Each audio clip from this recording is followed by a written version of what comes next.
What orthotics are best for treating plantar fasciitis and heel pain is a question we're often asked in the clinic, and it's a great question because plantar fasciitis is possibly one of the most common pains we treat in the clinic.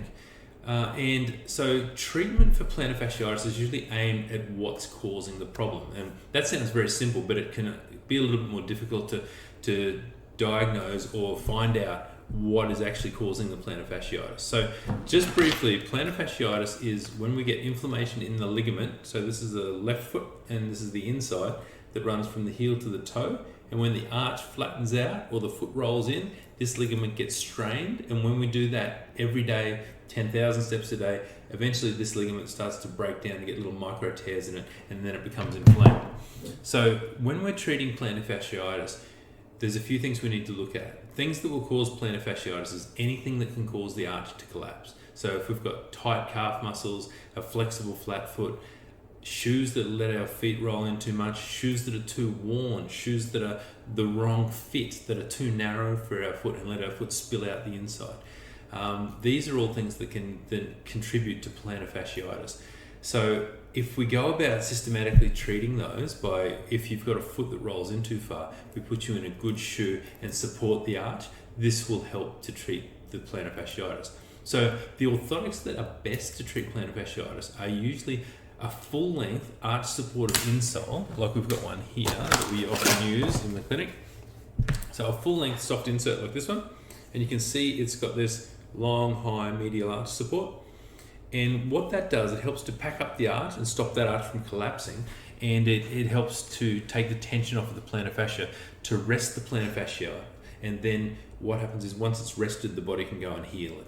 So that's the first thing we do. And the other thing we look for in an orthotic to treat plantar fasciitis is, can we make the foot more comfortable while it's healing? And we usually do a full-length soft insert like this one here, because generally where the plantar fascia attaches into the heel, so if it attaches right down into this little tubercle on the heel here, you can see this little thing sticks out right here.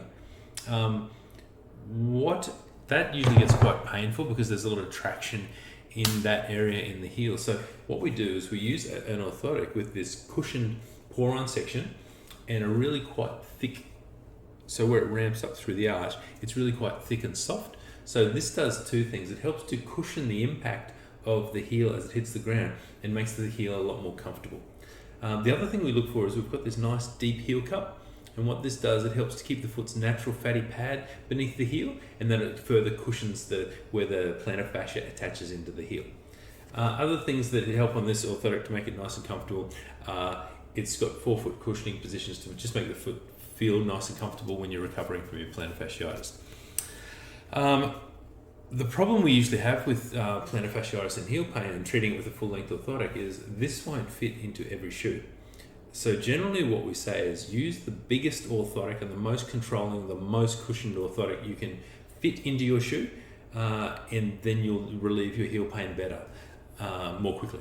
So a shoe that can accommodate this sort of orthotic will usually be more supportive. So we'd usually use something like a Brooks sneaker or something similar, and then would find, because this can accommodate our orthotic, that's a nice thick cushioned and full length orthotic with a nice high arch support, this will help you to recover from plantar fasciitis much more quickly.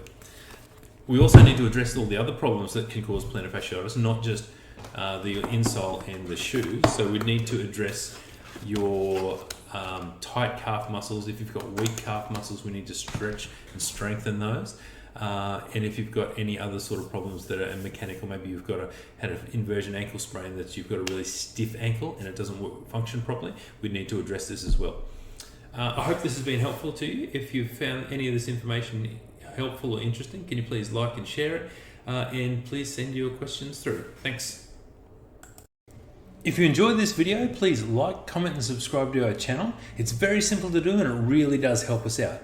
If you'd like more information on the topics discussed, please check out the links in the description, and this will take you to our website where we can discuss these in more detail. If there's a specific question that you have or you'd like answered, please comment in the comments section and we'll do our best to make a video to address this. Thank you all for watching, and we'll see you next time.